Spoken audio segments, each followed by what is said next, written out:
இந்த ஒரு பொடி இருந்தால் போதும், இட்லி தோசை சாதம்னு எல்லாத்துக்குமே யூஸ் பண்ணிக்கலாம். உடம்ப இரும்பாக்குற இந்த முருங்கைக்கீரை பொடி எப்படி செய்யுதுன்னு பார்க்கலாம். அதுக்கு 2 கைப்பிடி முருங்கைக்கீரையை நல்லா அலசிட்டு ஒரு காட்டன் கிளாத்தில் இந்த கீரையை நல்லா ஸ்ப்ரெட் பண்ணி விட்டுட்டு ஃபேன் கடியில் நல்லா ட்ரையாக காய விட்டுருங்க. காய வச்ச முருங்கைக்கீரையை வறுத்துக்கலாம். அதுக்கு ஸ்டவ் ஆன் பண்ணிட்டு ஒரு சட்டி வச்சுட்டு அதில் காய வச்ச முருங்கைக்கீரையை சேர்த்துட்டு நல்லா வறுத்து விட்டுக்கோங்க.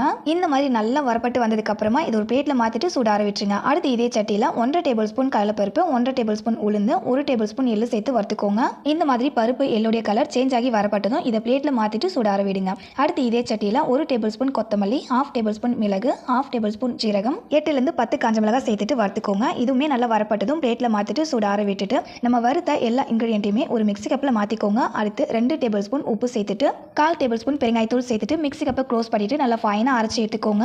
அவ்வளோதான், சத்தான முருங்கைக்கீரை பொடி ரெடி. இந்த பொடியை சாதத்து கூட போட்டு நெய் அப்படின்னா நல்லெண்ணெய் சேர்த்து சாப்பிட்டீங்க அப்படின்னா அம்புட்டு ருசியாக இருக்கும். இந்த ரெசிபியை மறக்காம ட்ரை பண்ணி பாருங்க. இந்த மாதிரி இன்ட்ரெஸ்டிங் ரெசிபிஸ்க்கு நம்ம பேஜை ஃபாலோ பண்ணி